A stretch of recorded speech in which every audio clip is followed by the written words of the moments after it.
So the Disney Investors Day recently just happened. Had a whole bunch of reveals for Marvel, Star Wars, Pixar, some of the original programming for Disney Man, Plus. They literally came mm, out and told Warner Brothers, mm. "Fuck your feelings." Haymakers. Yeah. They uppercutted the hell. They did a Mike Tyson blow to Warner Brothers, man, with Mhm. all their announcements. And what stood out to you? I know there's a shit ton. For the sake of the podcast, we're not gonna go through every single one of them. Just kind of Right. the highlights, what kind of caught our attention, our eyes. Right. Dog, listen, dog. I'm gonna be honest with you. Go Cap, ahead, man.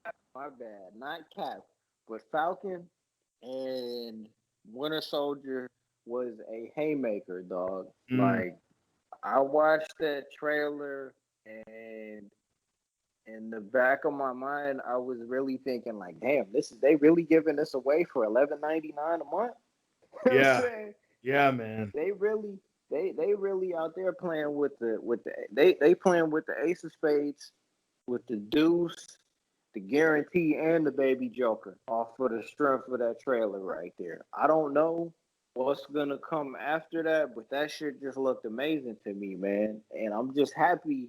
For one, I'm glad that they gave it the right amount of production value in terms of building it up as something that you need to see.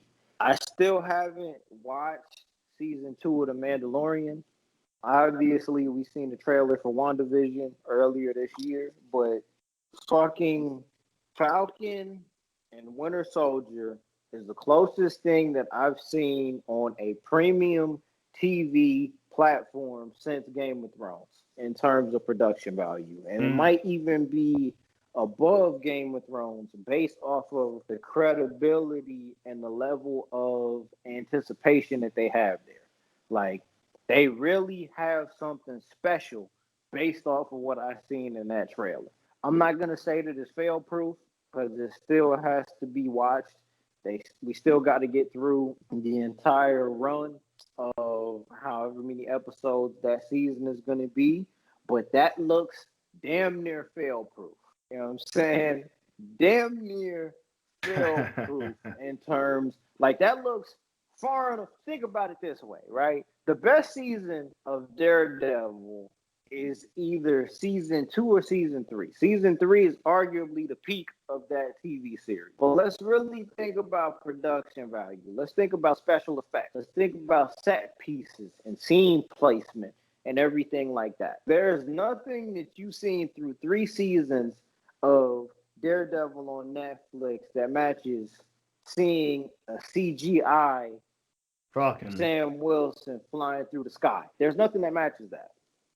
Yeah, you're right, Now, man. in terms of quality and character development and storyline and everything like that, all that remains to be seen. However, they built faith and goodwill with us to where I'm willing to sit through whatever it is they got to show us. I just need a release date. I'm there. I'm here for it. The only thing I really don't dig, and this is just nitpicking, I'm not a fan of the haircut on Winter Soldier, but whatever. Yeah. It's gonna be March, I believe. March. Hey, my birthday is in March, so I'm Uh, here for it even more. hey, hell yeah, man. I'm excited for Falcon. I was already excited for Falcon Winter Soldier. And Mm-hmm. when Anthony Mackie, I believe, said earlier this year that this show was like a 4 hour long movie in terms of production Mm-hmm. quality, I don't think anyone can doubt him in that statement after viewing this trailer. Because, like you Right. said, in all those Netflix shows, there's nothing on the caliber of that scene of him flying in that canyon with a freaking helicopter trying to shoot him down. And Not even close. not even close. I don't think you could do Cloak and Dagger. I don't think you can say maybe even the CW doesn't have that much that clean CGI and that clean look when it comes to their shows. So Nope. this was literally like, you know what, I got Winter Soldier vibes kind of 2.5 a little bit. You know what I'm saying?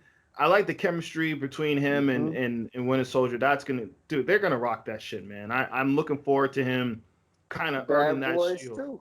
Bad boy, Boys. yeah.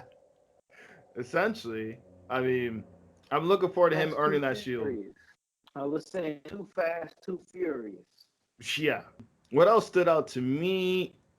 I'm gonna keep it real, man. I'm gonna continue with the Marvel and go with the fact that they're not basically releasing their movies on Disney Plus. They're still theatrically released. They still Man, haven't fact. announced. The fact that they're still abiding by the theaters is a huge Mm-hmm. backing for them.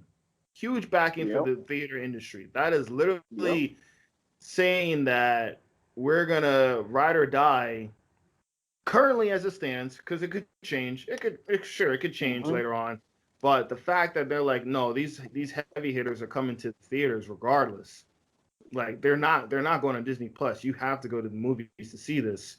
That's a very big move on their part. That is like the opposite move of Warner Brothers. That really just shows who's in control here. Who is Fact. not looking desperate. Who's basically saying we have shows that will get subscribers, and we have movies that will get people in the theaters.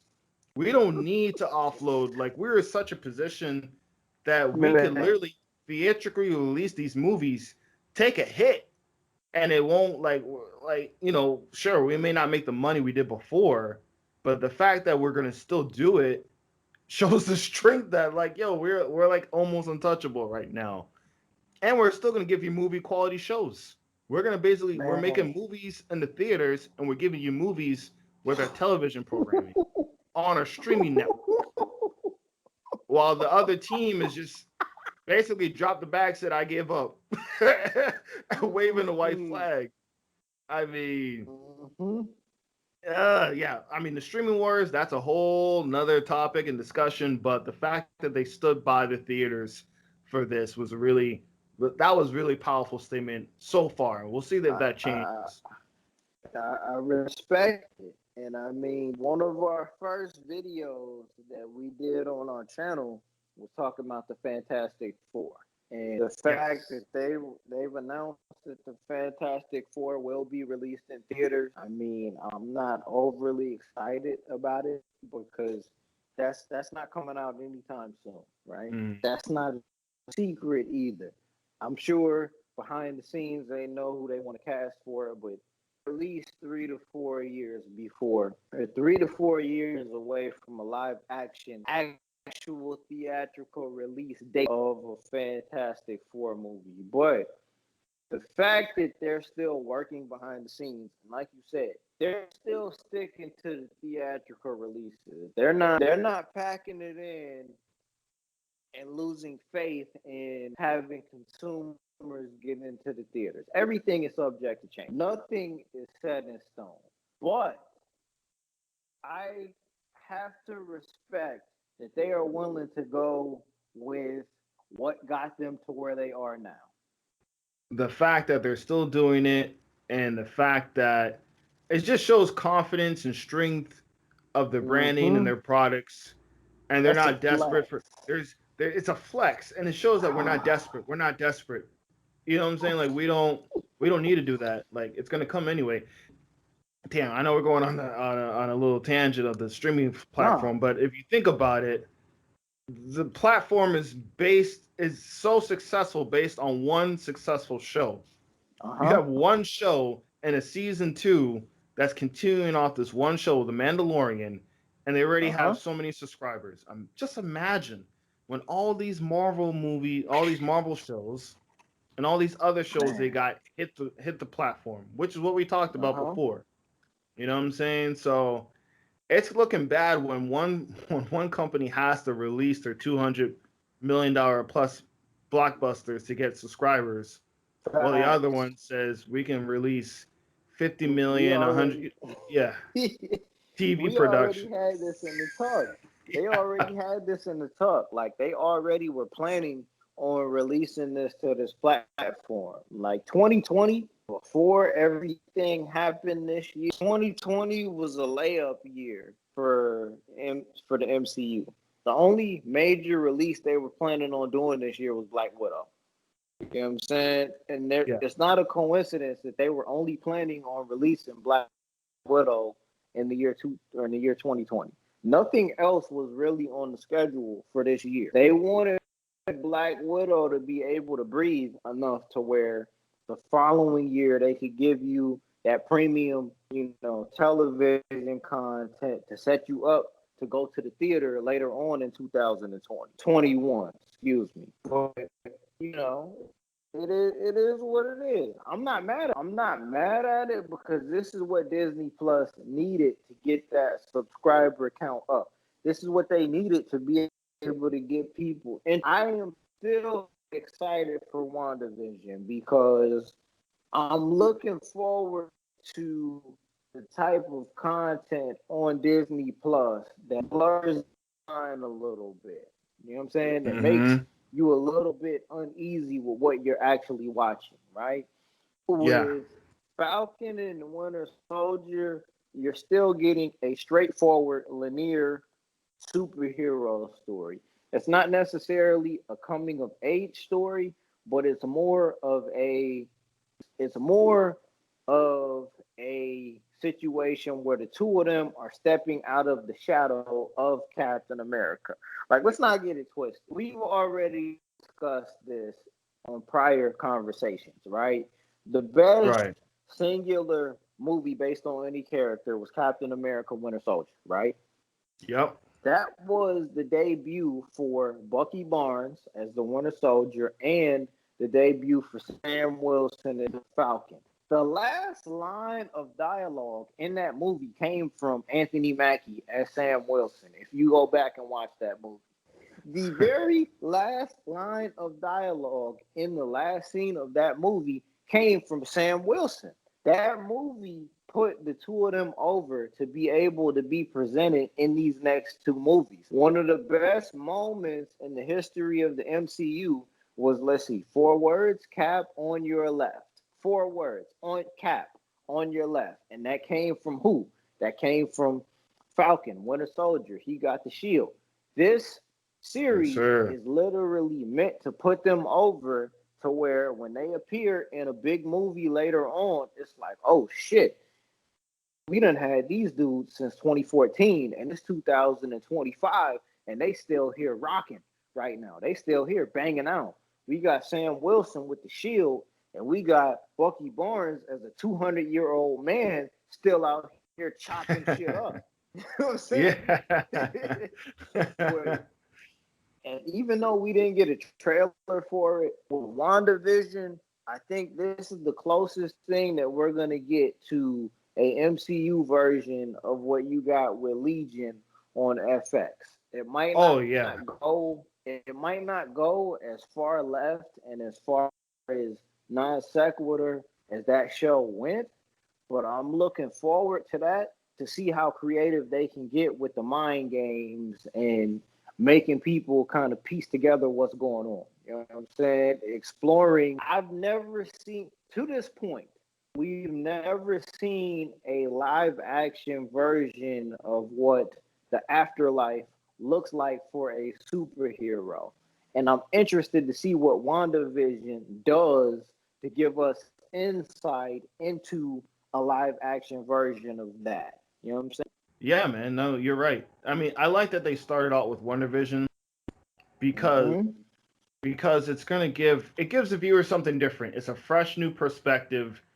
They're not giving you a formula from the get-go. You know what I'm saying? They're switching it up Mm-hmm. with this. I'm interested to see. And we all know that this is now kind of confirmed to be the prelude to Spider-Man 3, aka Oh Spider-Verse live shit. action.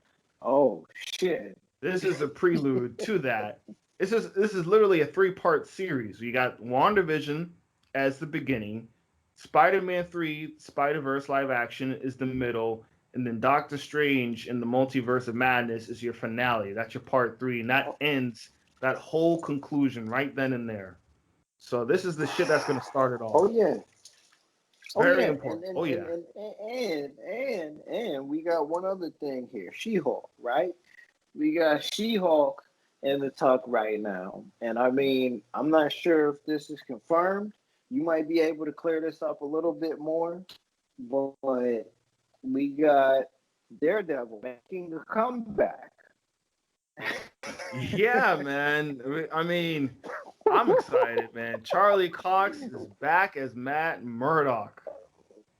The Hollywood insiders are basically saying he's showing up for Spider-Man 3 right now and Okay. possibly for the She-Hulk TV Okay. series, which is going to be So superheroes and lawyers in court. listen, look, man, I'm here for that. I'm here for like if She-Hulk is gonna be the MCU Law and Order, you know, turned up to the max. If She-Hulk is a mixture of Law and Order and Monday Night Raw, I'm okay with that. Hell I'm yeah. perfectly fine with that.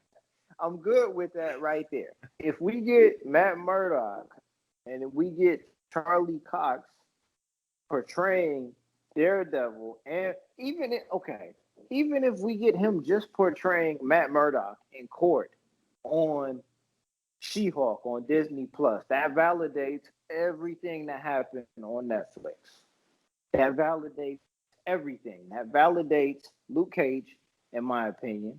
That validates Jessica Jones. It validates the Punisher, and it even validates Iron Fist, and it validates the Defenders as being leveled up in terms of everything that they did when the lights were turned off. You know what I'm saying? If we get Yeah. to see Charlie Cox with the sunglasses on and the cane and the, the burgundy slash red hair in court as a lawyer, I'm good with all of that. I don't even need to see him in costume as Daredevil. That tells me everything I need to know about what they did on Netflix, right? Right. However, right, and even though there's no trailer and it's a ways off, if we get that version of Matt Murdock, even in a 10-minute cameo scene in Hell's Kitchen on the rooftop in the project, standing on top of the building. I don't care what he's doing. If I get to see him in costume in the next Spider-Man movie, I'm good with that. I don't ever have to see that version of the character again if I get to see that right there. How you feel about that? No, man, I completely agree with you, man. I think this is very cool because it shows that we know that Kevin Feige, being the head honcho of this whole MCU thing, who's very let's just say strict with his control. He doesn't like outside influences.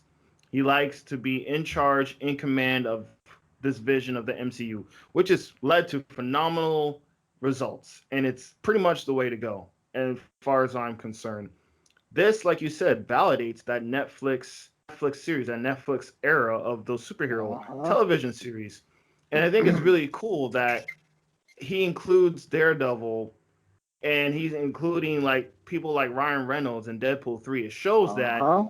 people on the outside, if you have a property that works and it's highly regarded, he's willing to bend the rules a little bit to include you in the MCU in a way that makes Right. sense and in a way that feels natural. You know what I'm saying? So, And and is that not what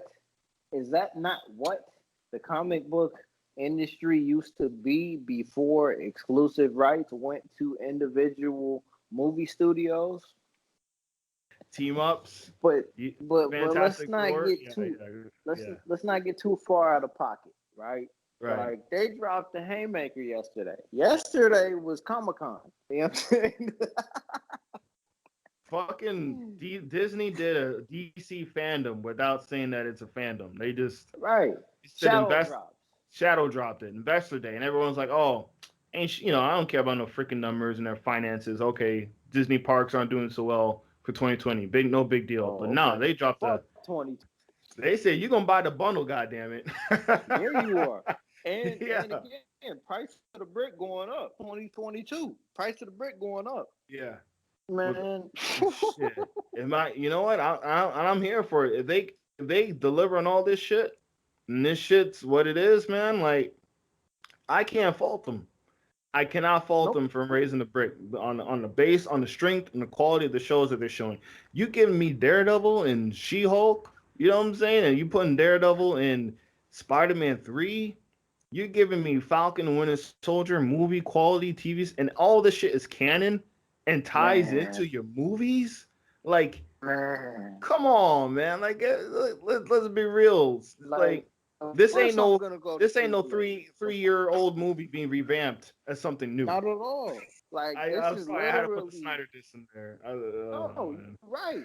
No, but these is facts right here. Of course, like this is literally like I remember back in 2016 having a conversation on post with Gardner. I remember Mhm. talking to him and he was like, man, like why can't like I broke down everything to him. He looked fucking confused. Me and Sergeant Clark explained to him about the entire like business of movie studios having individual rights because he was like, why does Spider-Man and X-Men belong to different movie studios, right?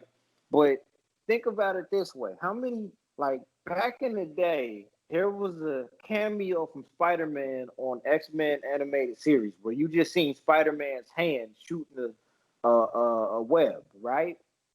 In the previous studio era of movie making, you would have never seen Spider-Man's hand shooting a web in any X-Men movie ever, right?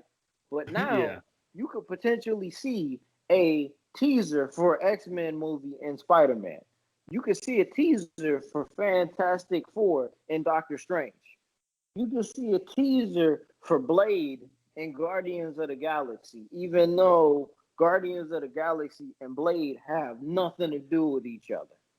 Yeah. Like Facts. the movie industry has literally became the comic book industry right before our eyes through studios making wrong decisions and certain decisions being made behind the scenes. Yeah. Like Yeah, man. you get what I'm saying, bro? Like, Uh-huh. but to keep on track here. But what they did yesterday, I can't even be mad at it. Even like you were saying, bro, I'm right there. I'm there on day one to watch Falcon and Winter Soldier. If I gotta work that night, cool. I'm gonna watch it when I get off work. If it debuts Yep. on the weekend, cool. I'm watching it that weekend. I'm watching it whenever it hits that app. However, I need to watch it, I am watching it. And I'm sticking around for all of the teasers for whatever's coming up after that. You know what I'm saying? But I'm gonna ask you this question: if you are a multimedia juggernaut at this point, if you are a cinematic staple, cinematic institution to where people feel as though they need to see the movies that you put out, is it not a conflict of interest to put out a Black Widow movie in theaters the same year as a Captain Marvel sequel where you're highlighting the debut of more female superheroes? Is that not a conflict of interest? Would you rather get that out of the way early in order to get people into the because 2020 was a layup for the MCU anyways. The only big Hmm. announcement they had was Black Widow, and that's a character for all intents and purposes. I'm not trying to shit on the character of Black Widow. I'm not trying to be a hater or nothing like that. But let's keep it real, bro. Black Widow was a C minus character, C plus character at best. Yeah. Before you seen her debut in Iron Man 2. The most I ever knew about Black Widow, she was on the Iron Man cartoon back in the 90s. That's all I knew about her. And based off of hearing the name of Black Widow, I thought she was like a Spider-Man type character. I never would have known that she was this Russian KGB super killer, you know what I'm saying, expertly trained martial artist who could kill you with any weapons and kill you with her bare hands. I would have never known that before Iron Man 2 because I've only seen a couple episodes of the Iron Man animated TV series. They did everything that they could to make that character matter in terms of live action to where when she died in Endgame, it actually mattered. the movie of that character, the hour and a half, 2 hour live action movie was icing on the cake. That was a victory lap for Scarlett Johansson and Marvel Studios. But in the grand scheme of things, that movie really didn't move the needle a whole lot because that was the only movie coming out attached to Marvel Cinematic Universe coming out in 2020. It is not a coincidence that that's all that was on the slate for 2020, bro. You know what I'm saying? Yeah. Yeah. Did you plan on going to see Black Widow? Yeah. I was gonna go see it. No doubt about it. I was gonna go see Okay. Black Widow. Yeah. I respect that. I respect that. Personally, I probably was not going to be able to go see that. Like, I probably wasn't going to have enough time to go see that movie. I probably would have Hmm. caught that movie on the app anyway. You know what I'm saying? Yeah. But it is what it is. I still haven't seen Captain Marvel. But with the announcement of Captain Marvel 2, with the characters that are going to be in that movie, with the diversity of the cast, they were trying to build up Captain Marvel 2 to be an event, bro. You know what I'm saying? What was Yeah. the real draw? What was the real draw to the Black Widow live action movie? You know, the real draw was that it was a Marvel movie, and you didn't get your Marvel fix in a while. To be honest with you, Mm-hmm. that was the main draw. Taskmaster, Taskmaster, yeah, yeah, but and you know, yeah, that's about it. who really knows about Taskmaster? Just the hardcore. Those in the culture. Like, who really like? What's the difference between? I'm gonna keep it a buck, bro. I'm gonna keep it all the way a buck. Close your eyes. Uh-huh. And what's the difference between Taskmaster and Bushmaster? Hey, I got no words, man. I got Yeah, I got you no know what I'm words. saying? Like for cats like me and you, we know about Taskmaster. We know that Taskmaster is actually a pretty cool cat. Like we Yeah. know Taskmaster has a photographic memory. He's a human being that has a photographic memory and can do what he actually sees from human beings. He can look at Captain America fight and mimic him fighting. He can look at Spider-Man do a backflip and do that backflip. He can look at, Black Panther striking and strike like Black Panther. But Yeah. who gives a fuck about Taskmaster? Only the hardcore does. I mean, let's be real. I mean, you're right about that. It would be some really dope. I know they got some dope fight scenes involved. Black Mm-hmm. Widow's leveled Oh up in yeah. her fight choreography, and you got a villain Mm-hmm. like Taskmaster in that shit. I mean, there's gonna be some hella good fight scenes in this movie. But in terms of competition, well, who else is coming out next year? Who does Next, Black Widow and Captain Marvel 2 have to compete against but each other to a uh, certain degree? right, but you don't want a conflict of interest. Next year, you got Mortal Kombat, or you would have had Mortal Done. Kombat. It's on HBO Max. Ain't no one going to Yep, theaters to see it. yep. You would Done. have had, you would have had Suicide Squad. You would have had Dune. I don't know. Dune Dune, is coming out on HBO Max too, right? though. Those are Like DOA, man. DOA. facts, facts. Officially. These are all facts right here, bro. So They already they already done took home WrestleMania for 2021, man. That's a wrap. Yeah. WrestleMania is already done, bro. Hulk Hogan has already hit the leg drop. You know what I'm saying? Right. Roll credits, play the music, pack it up for 2022. But I don't want to get too sidetracked here. Continue, please continue. My bad, dog. Nah, you're good, man. You're good. I mean, Captain Marvel 2 is looking interesting because we have Samuel L. Jackson in Secret Invasion for his own solo series, which is a Holy shit. prelude. Yes, a prelude to Captain Marvel 2. So they're making that, like you said, they're kind of making that a big deal. And Mm-hmm. you have Miss Marvel, and then you have Monica Rambeau, who are basically Mm-hmm. all affiliates of the Captain Marvel lineage of that character. So you got basically three Captain Marvels and Mm-hmm. a TV show prelude to that movie. And I Yep. know some people are questioning, oh, Brie Larson isn't coming back. Look, financially, why the fuck would she not come back? The movie made Like, over $1 what are they billion. talking about? What are they Yeah. talking about? I mean, you hate her so much that you're just make believe in your head that Disney's gonna recast her because the fans Fuck don't out of like here. her. They made Fuck it. out of They here. made $1 billion, and she's in Infinity War, and she was in Endgame. You know what I'm saying? Like, oh, they cut her part. Man, you don't know if they cut her parts out, man. Like, how would you Fuck know? out of here. How would you know they cut her Even part? if even if they did, like, who the fuck cares? Yeah, I don't. I mean, sidebar, but it doesn't financially make sense to not keep her going, especially No. she's won awards, she's proven in the role. She can get better at it, sure. You know what I'm saying? Like, but there's no reason why you really think because of some online haters they're gonna recast Disney's gonna recast Brie Larson. You guys are I out. mean, they rehired James Gunn, right? Right, right. And he's so I mean, what does that tell you? So I'm sorry, Brie haters. Like she's gonna be in Captain Marvel. It just don't watch it. Just don't watch it. You know what I'm saying? But I digress, man. Moving on. No, no, that's a fact. That's a fact.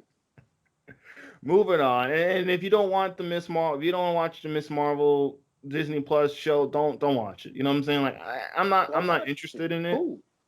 No, I was just gonna say I agree with you. Like, you don't have to watch it. You know what I Yeah. mean?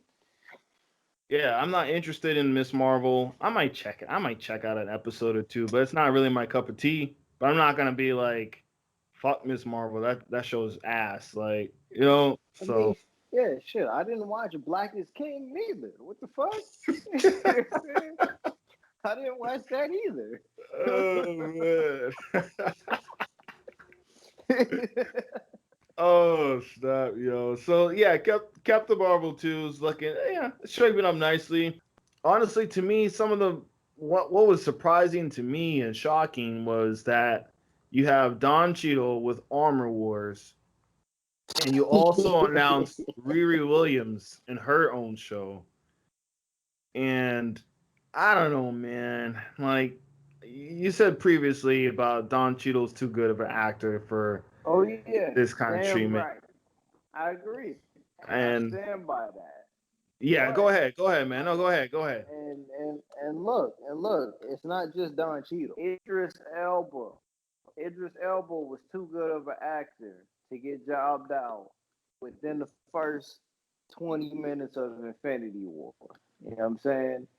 But Yeah, digress, right? Don Cheadle arguably is one of the best living actors to never be nominated for an Academy Award. In every movie you've seen him in, whether it be Flight, Ocean's 11, Ocean's 12, Ocean's 13. There was a movie back in the day where he played a streetball legend named Earl Manigault. I've never seen a movie with Don Cheadle where it hasn't been 100% effort. Don Cheadle is one of the best American actors living today, right? The fact that yes, he put his ego to the side to play a second banana type character, a sidekick type character to Tony Stark in this movie Empire means a lot. That says a lot about Don Cheadle as an actor, right? He deserves to be able to flesh out the character of Colonel James Rowe. We still got a conversation in the stash about that character too, by the way.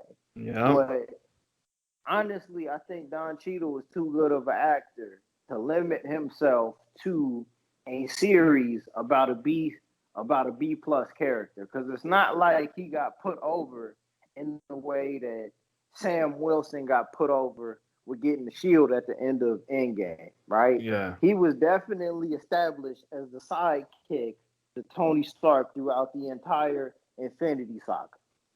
But with that being said, even with that, the fact that you have Don Cheadle attached to that is at least enough to you be willing to look at the trailer and be willing to look at the production value attached to what they're going to put into that. You know what I'm saying?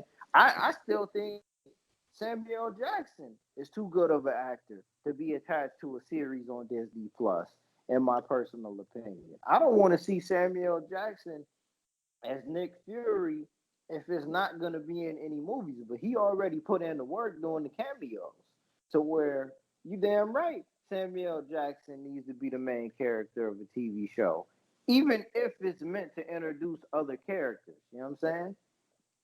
That kind of tells you the relationship between these actors in the MCU and Disney. The fact that Mm-hmm. these guys have been doing this for 10 plus years and they're still popping champagne bottles and collecting a check from the mouse with these projects. And they're getting fed well. They're getting fed well. The mouse is giving them fat checks. They're comfortable. They like the roles. So, and it's probably part of a family community kind of thing. You know what I'm saying? So, I know they know that not a lot of companies can ask that much of talent to do that kind of work. Uh If huh. that makes sense. Uh Like, huh. you're not gonna get HBO Max to get these kind of caliber of actors to do. Can you imagine if Patty Jenkins asks Gal Gadot to do a Wonder Woman streaming show? Can you It wouldn't imagine? happen. It wouldn't happen. Can you imagine Gal Gadot will look at Warner Brothers, be like, Y'all "Hell niggas no." tripping.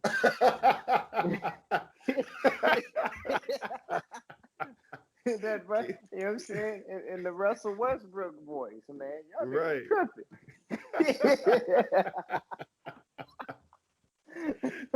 Can tripping. you imagine them going to awkward or Jason Momoa saying, "We need you to introduce 5 new characters in a streaming service, a streaming platform television series." And Jason Momoa would say, I did that already on Game of Thrones.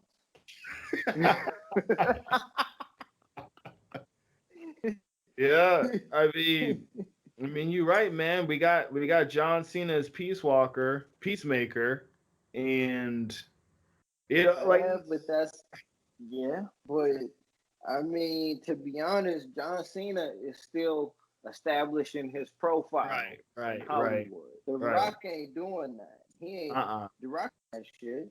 I don't know, man. If The Rock worked with Disney, Disney seems to just if he worked with Disney for 10 plus years, I think he'd do it. I think it's just the But relationships that these guys have with I'm gonna be Disney. real with you, bro. Like if if that bullshit ass Hercules movie that he was in back in 2014, let's just pretend that never came out, right? And Uh, then Disney was trying to propose a new Hercules joint. Hell yeah, he would sign up for that, bro. Black Adam? mm, Who? Who? right. Yep. That was just opportunity. That was just And that movie was ass. I was in the theater to see that shit, bro. That shit was ass. I fell asleep watching that movie, bro. I fell asleep watching that damn, shit, man. man. I saw the trailer. I was I like, pass. I fell asleep watching that. I was one out of four people who were in the theater that day to see that Hercules movie directed by Brett Ratner. For hashtag Me Too. Yeah, yeah. Oh shit, man. But yeah, back to our regular scheduled programming here. Oh yeah, oh Um, yeah. but yeah, man, I think there's a relationship between the actors and the actresses with Disney and the Marvel, so that you got an actor of caliber like Don Cheadle and Samuel L. to reprise their roles as these Mm-hmm. characters for these TV shows. But I just think it's redundant. You have a black man as War Machine, then you have a black teenage girl as basically Iron Man Junior. So I don't Right, know, man. It's a little bit redundant to have both of right. them. Give one the shine, either or. Give one So either or the shine. I think you so can't to this have both is a little redundant. and this was kind of my question before, right?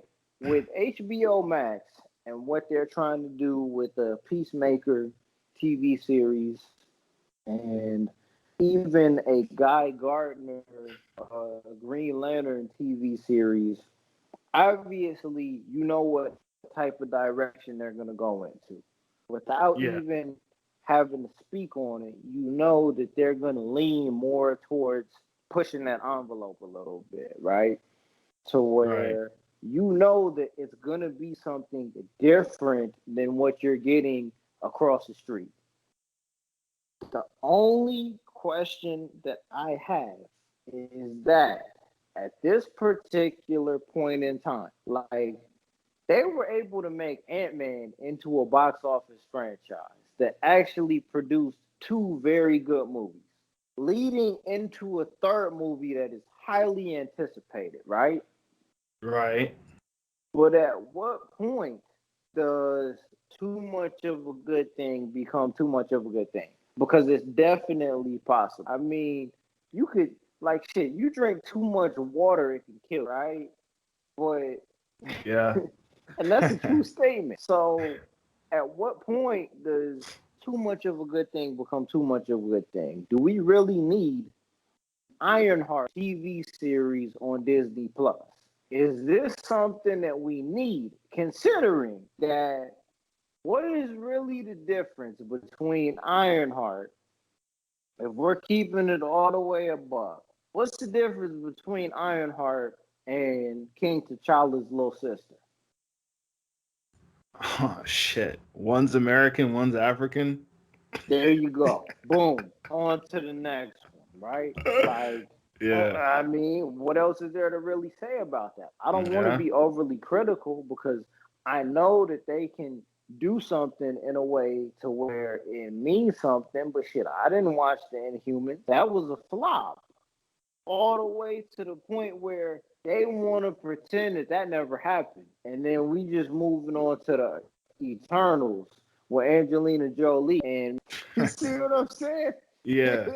To where that never happened. To where all we got to, like, the Eternals flopped so bad to where Disney wanted to buy Fox and just tell you that we going to do something with mutants and the X-Men is going to happen down the line. You see what I'm saying? Like, that's Yeah. how bad the Eternals flopped. I don't know a Oh, single you mean person. the Inhumans? My bad. Yeah, Yeah. my bad. The There Inhumans. you go. Yeah. I don't know one person in my contacts list on my phone that has watched a single episode of Cloak and Dagger. Yeah, that's some freeform platform teenage. Yeah, that. Yeah. You see what I'm saying? So, at Hmm. what point does too much of a good thing become too much of a good thing? Like, it's great that they can introduce, that they have the freedom to be able to introduce new characters in a way to where they can get that live action exposure and get the production value that they are worthy of. But I mean, do I plan on watching Ironheart on Disney Plus? No, I don't. I really don't. Yeah, yeah. I'm with you, man. When is it too much? When is too much a good thing? Look, Titans come and go. Like nothing lasts forever. Nothing. What's the other joint they got, bro? With Cyborg.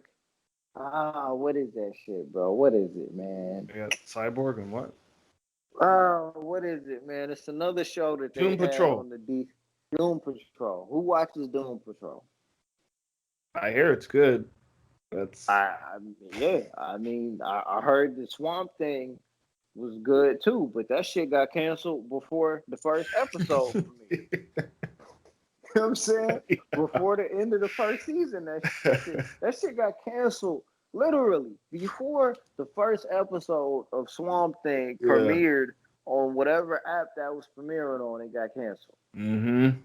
So if like you said at the top of this conversation, my guy, if a tree falls in the woods, does somebody hear it? Yeah. Yeah, man. And I might even have to double back. I'm probably gonna double back around the Doom Patrol. I'll double back Yeah. around the Swamp Thing because it's something different. But you know, it is what it is, bro. Yeah. I mean, can the Marvel formula eventually run its course and run out of steam? Yeah, it can. But I think when it comes to the point where you could tell they're not, if everything, let's just say, Captain Marvel was okay, it was average Mm-hmm. at best. If But it was a they, placeholder. it was a placeholder. If everything kind of becomes like that, where it's by the numbers, where you could tell it's just kind of, where you could tell they're just making a movie and it's a placeholder and they're just basically on autopilot, then I think that's when things can turn for the worse. But Mm-hmm. I tell you, I'd rather be in Marvel. I'd rather be in Marvel's position right now than Oh DC, yeah, man. Because facts. to the listeners out there, let us know what excited you the most about the Disney Investor Day. Y'all be safe, be easy. A quick shout out to Dominic Smith for listening to the episodes and to Hell commentate yeah. and participating. We appreciate y'all for listening and lending your ears. And man, it's great to have an audience and great to have a platform to share our ideas and views with you guys.